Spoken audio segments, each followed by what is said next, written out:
This is Dr. Edward Conley, the Medical Director of the Fatigue, Fibromyalgia, and Autoimmune Clinic of Michigan. And I want to talk with you today about natural treatments for autoimmune diseases including rheumatoid arthritis, lupus, ulcerative colitis, Crohn's disease, ITP, thyroiditis, and more. There are approximately 80 autoimmune diseases. And while many of them are due to genetic factors, there are factors that you need to know about for the natural treatment of autoimmune disease so you don't have to be on the powerful immune suppressant medications for the rest of your life. It amazes me that we see people coming into this clinic all the time with serious autoimmune diseases, and they've never been tested for allergies or gluten sensitivity. They have irritable bowel syndrome, but they have no idea if they have parasites. They may be yeast overgrown. They may have infections. We see people all the time where we are able to identify the causes or at least some of the underlying factors for the immune upregulation, and that is what autoimmune disease is.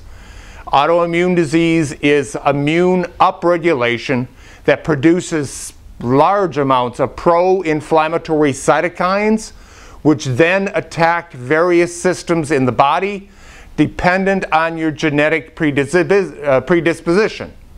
For some people it attacks the thyroid, other people it attacks the joints in rheumatoid arthritis, other people it attacks the collagen in lupus, etc. But there are underlying triggering factors that can be addressed and improved. And when that happens, then you can reduce some of those pro-inflammatory cytokines. You may not totally be able to get off of all the immune suppressant medications, but many times my patients can reduce them and reduce the damage so that you're able to live a longer, better life.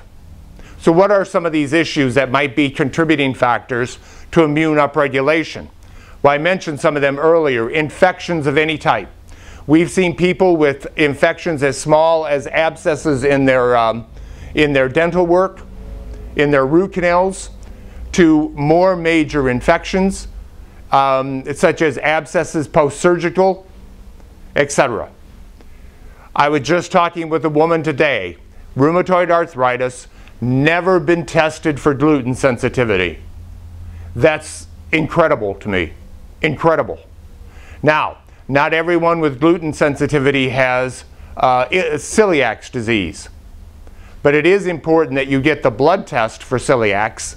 If that's negative, talk with us about the saliva test and other tests for gluten sensitivity.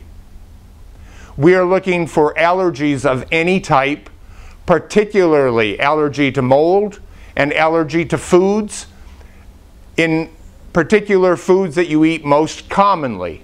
We're not looking for strawberries because generally we don't eat those often enough to keep our immune pro-inflammatory cytokines upregulated. So we have infections of various types. And this could include parasites, which are far more common than you think and far more common than your doctors know, and most of you have never been tested for parasite infection. To learn more about that, please see the video on my YouTube channel for a full discussion on parasites and IBS. 2 is overgrowth of yeast. Many of you have been on antibiotic after antibiotic after antibiotic and have decimated your good bacteria, has allowed the candida yeast to overgrow in your bowel, which produces significant pro-inflammatory cytokines as your immune system tries to attack it. Your immune system cannot kill the yeast, so you get just constant production of pro-inflammatory cytokines with the associated inflammation that does not just affect your bowel, but can affect inflammation everywhere. So if you have had a lot of antibiotics, you need to talk with us about getting the right appropriate candida testing to see if you have candida overgrowth. There are blood tests, stool tests, and other tests available to determine if that is part of your autoimmune problem. So the infections can be bacterial. They may be viral. That is questionable, and there is research going on now about viral. But they definitely can be parasitic. They can be yeast overgrowth. And those need to be treated, or else you will be on the strong immune suppressant medications for life. Number 2 is allergies. Most of my patients with autoimmune disease have allergies. Most common is gluten, but there are multiple others. And you need to have the appropriate testing done. Many of you have had skin testing. Some of you have had no testing. You need to talk with us about the right type of testing to determine if you have allergies, because any significant allergies are going to upregulate those pro-inflammatory cytokines and keep you more inflamed, keep the joints or the muscles or whatever your immune system problem is attacking worse, going to keep you in more pain, and going to cause more destruction. So we have infections. We have bowel problems, including parasites and candida overgrowth. We have allergies of any type. Lastly, we also have adrenal fatigue. And adrenal fatigue happens from your immune system attacking your body over the course of years from all the things we just talked about, parasites or yeast overgrowth or another type of infection or allergies. The adrenal glands have to produce cortisone more every day because of this onslaught. And over the course of years, they get worn down. You no longer can produce the amount of cortisone that you need to control your inflammation. We all have to produce roughly 30 to 40 milligrams of cortisone every day for our normal lives, our stress, injuries, and inflammation. If we can't make that, if our adrenals are worn down, then you can't produce the cortisone you need. Your inflammation levels go way up.